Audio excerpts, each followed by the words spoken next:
ముందులే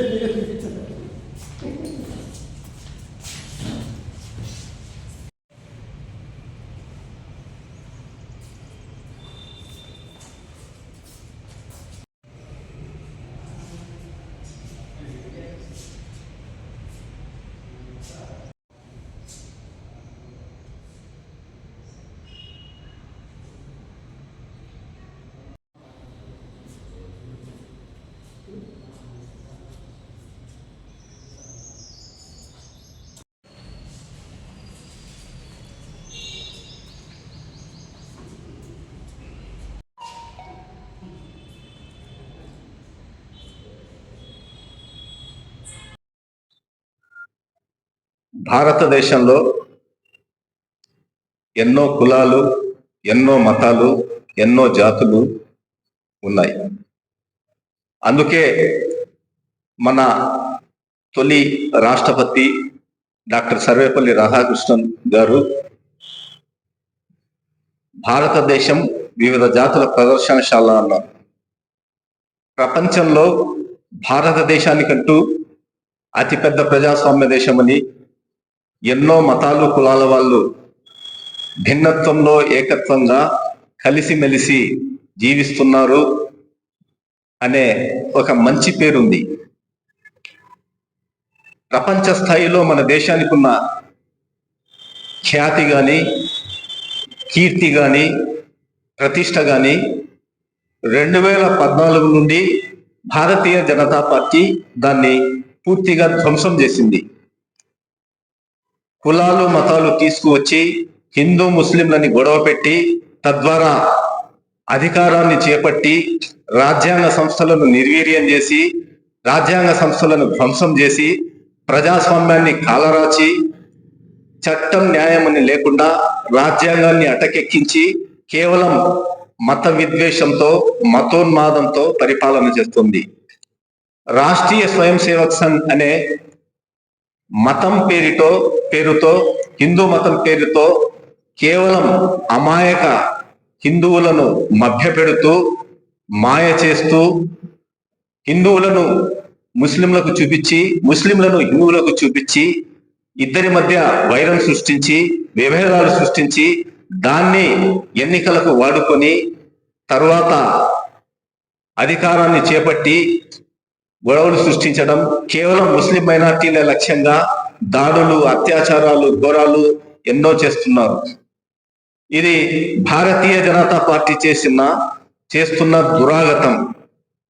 ఈ క్రమంలో ఇదే పార్టీకి చెందిన, భారతీయ జనతా పార్టీకి చెందిన కర్నూలు జిల్లా ఆదోని ఎమ్మెల్యే డాక్టర్ పార్థసారథి వాల్మీకి అనే శాసనసభ్యుడు ఇటీవల జరుగుతున్న శాసనసభ చర్చల్లో, ఇటీవల జరిగిన రాయచోటిలో జరిగిన ఓ సంఘటనను, ఓ ఊరేగింపును ఉదహరిస్తూ మసీదు నుండి వచ్చిన అల్లరి మూకలు ఈ గొడవలు సృష్టించారు అనేసి పరోక్షంగా ప్రత్యక్షంగా ముస్లింలను కించపరుస్తూ వాళ్ళ మతాన్ని కులాన్ని విద్వేషపూరితంగా మాట్లాడారు.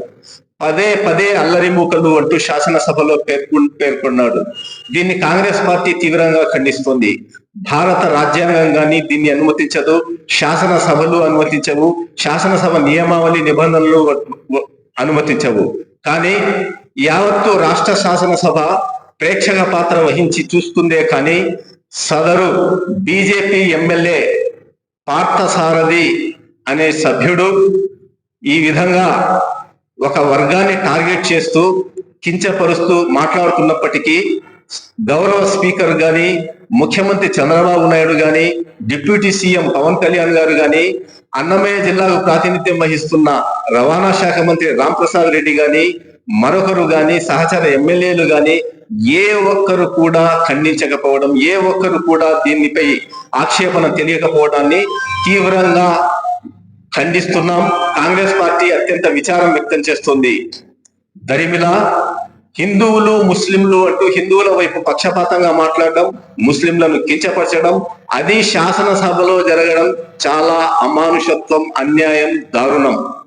అందువల్ల ఎప్పుడైతే శాసనసభ్యుడిగా సదరు సభ్యుడు ప్రమాణం చేసేటప్పుడు భారత రాజ్యాంగంపై ప్రమాణం చేశాడో ఆ ప్రమాణాన్ని ఉల్లంఘించాడు కూడా. అంతేకాకుండా శాసనసభలో ఈ విద్వేష వ్యాఖ్యలు, మత విద్వేష వ్యాఖ్యలు చేసినందున మేము కాంగ్రెస్ పార్టీ తరఫున గౌరవ స్పీకర్, రాష్ట్ర శాసనసభ ఆంధ్రప్రదేశ్ ప్రభుత్వానికి ఫిర్యాదు చేస్తున్నాం. వెంటనే ఆదోని బీజేపీ ఎమ్మెల్యే పార్థసారథి వాల్మీకి సభ్యత్వాన్ని రద్దు చేయాలని మేము డిమాండ్ చేస్తున్నాం. ఇక మీదట ఎవరు కూడా ఈ విధంగా అది చట్టసభలో మత విద్వేష వ్యాఖ్యలు చేయడాన్ని పూర్తిగా నిషేధించాలని, లేని పక్షంలో ఈ భారతీయ జనతా పార్టీ సృష్టిస్తున్న మత వైరుధ్యం, కుల అంతరాలు, ఈ మత అంతరాలు మరింత పేట్రేగి దేశానికి అత్యంత పెను ప్రమాదం తీసుకువస్తుందని తెలియజేస్తున్నాం. లేని పక్షంలో చట్టపరమైన చర్యలు తీసుకుంటామని హెచ్చరిస్తున్నాం. అసెంబ్లీలో గౌరవ ఎమ్మెల్యే ఒక్క వర్గానికి చెందిన వాళ్ళను దూషిస్తూ మాట్లాడడం జరిగింది. దాని గురించి మాది ఒకే ఒక డిమాండ్, గౌరవ స్పీకర్ గారికి ఆయన సభ్యత్వం రద్దు చేయాలని డిమాండ్ చేస్తున్నాను. ఎందుకంటే అసెంబ్లీలో ఓటు తీసుకునేటప్పుడే నేను అన్ని వర్గాలకు సమానంగా చూస్తానని ఓటు తీసుకున్నారు. ఈయన ఒక వర్గానికి ఎత్తి చూపించి మాట్లాడడం చాలా దుర్మార్గము. ఇలాంటి మన ఇండియా చరిత్రలో, ఎందుకంటే ఈ ఇండియా వచ్చేసి టోటల్ ఎన్నో కులాలకు ఒక పూతోట ఉంటుంది, ఒక గులాబీ పూతోట కాదు, ఇది ఎన్నో రకాల పువ్వులు ఉండే తోట ఇది. అలాంటి ఇండియాని నాశనం చేయాలని, దానికి ఒక వర్గాన్ని దూషించడం, ఒక వర్గాన్ని కీచపరచడం అనేది, దానికి ఇంకొకరు మాట్లాడకుండా అవకాశం ఇవ్వకుండా మన గౌరవ స్పీకర్ గారు ఆయన పైన చర్య తీసుకోవాలని కోరుకుంటూ డిమాండ్ చేస్తున్నారు. ఎమ్మెల్యే మత విద్వేషాలు మాట్లాడడం ఇది సరైన విరుద్ధము. కాబట్టి దీనిపైన మీరు కఠిన చర్యలు తీసుకోవాల్సిందిగా స్పీకర్ గారికి మనవి చేస్తున్నారు.